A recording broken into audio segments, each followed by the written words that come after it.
നമസ്കാരം. കഴിഞ്ഞ നിയമസഭാ തെരഞ്ഞെടുപ്പുകളിൽ കോൺഗ്രസിന് ഏറ്റവും അപ്രതീക്ഷിതമായ തിരിച്ചടി ഉണ്ടായ സംസ്ഥാനം ഛത്തീസ്ഗഡാണ്. ഛത്തീസ്ഗഡിൽ ബി.ജെ.പി വിജയിച്ച് കയറുമെന്ന് അവിടെയുള്ള ബി.ജെ.പി നേതാക്കൾ പോലും വിശ്വസിച്ചിരുന്നില്ല. മിക്ക പ്രവചനങ്ങളും എക്സിറ്റ് പോൾ സൂചികകളും ഒക്കെ പറഞ്ഞത് അവിടെ കോൺഗ്രസ് തന്നെ അധികാര തുടർച്ച നേടുമെന്നായിരുന്നു. പക്ഷേ ഇത്തരത്തിലുള്ള എല്ലാ പ്രവചനങ്ങളെയും തെറ്റിച്ചുകൊണ്ട് ബി.ജെ.പി അവിടെ അധികാരത്തിലേറി. നമുക്കറിയാം, ഛത്തീസ്ഗഡ് പോലെയുള്ള സംസ്ഥാനങ്ങളുടെ ഏറ്റവും വലിയ ഭീഷണി അവർ നേരിടുന്ന ഈ മാവോയിസ്റ്റ് ഭീഷണി തന്നെയാണ്. കാരണം അവിടെ ചെങ്കുത്തായ മലകളും കുറ്റിക്കാടുകളും അങ്ങനെ ആ ഒരു സംസ്ഥാനത്തിന്റെ ഭൂപ്രകൃതി ഈ മാവോയിസ്റ്റുകളുടെ നിലനിൽപ്പിന് വളരെയധികം സഹായിച്ചിട്ടുണ്ട്. ഇതിന്റെ മറവിൽ തന്നെയാണ് അവർ പല ഗ്രാമങ്ങളിലും അവരുടെ ഒരു ഭരണം പോലും അടിച്ചേൽപ്പിക്കുന്നത്. ഈ ഇലക്ഷൻ സമയത്തൊക്കെ ഏറ്റവും അധികം പോലീസുകാർ ഡ്യൂട്ടി ചെയ്യേണ്ടി വരുന്നത്, കേരളത്തിൽ നിന്ന് പോലും എത്തേണ്ടി വരുന്നത് ഇത്തരത്തിലുള്ള ഈ മാവോയിസ്റ്റ് ബാധിത പ്രദേശങ്ങളിലാണ്. അതിലേറെ മുൻപന്തിയിലുള്ള ഒരു സംസ്ഥാനം ഛത്തീസ്ഗഡ് തന്നെയാണ്. എന്തായാലും ബി.ജെ.പി അധികാരത്തിലേറി ഏതാനും ദിവസങ്ങൾക്കിപ്പുറം തന്നെ ഛത്തീസ്ഗഡിൽ ഒരു വലിയ ഏറ്റുമുട്ടൽ ഉണ്ടായിരിക്കുന്നു.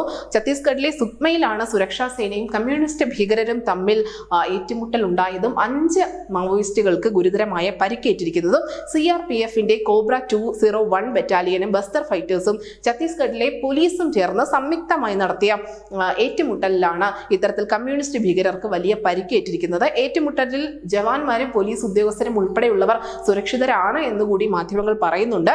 കമ്മ്യൂണിസ്റ്റ് ഭീകരവാദത്തെ ഇല്ലാതാക്കാനുള്ള തീവ്രമായ ശ്രമങ്ങളാണ് നിലവിൽ ബി.ജെ.പി ഭരണകൂടം സ്വീകരിച്ചിരിക്കുന്നത്. വനത്തിൽ ഭീകരർക്കായുള്ള തിരച്ചിൽ തുടരുകയാണ് എന്നും കമ്മ്യൂണിസ്റ്റ് ഭീകരർ ഈ പ്രദേശത്ത് ഒളിച്ചിരിക്കുന്നുണ്ട് എന്നും അവരെ എത്രയും പെട്ടെന്ന് പിടികൂടുമെന്നുകൂടി സുരക്ഷാ സേന അറിയിക്കുന്നുണ്ട്. നഗരം, കോട്ട, പള്ളി മേഖലകളിലെ വനമേഖലയിലാണ് നിലവിൽ ഭീകരരുടെ വലിയ സാന്നിധ്യമുള്ളത്. ഇവരുടെ പക്കൽ നിന്നും സ്ഫോടക വസ്തുക്കളും രാജ്യവിരുദ്ധ പ്രചരണം നടത്തുന്നതിനുള്ള ലഘുലേഖകളും ഉൾപ്പെടെ പോലീസ് കണ്ടെടുത്ത് നശിപ്പിച്ചിരുന്നു. അങ്ങനെ ഛത്തീസ്ഗഡിൽ ഇനി മാവോയിസ്റ്റ് വേട്ട തുടങ്ങുകയാണ് ബി.ജെ.പി സർക്കാർ.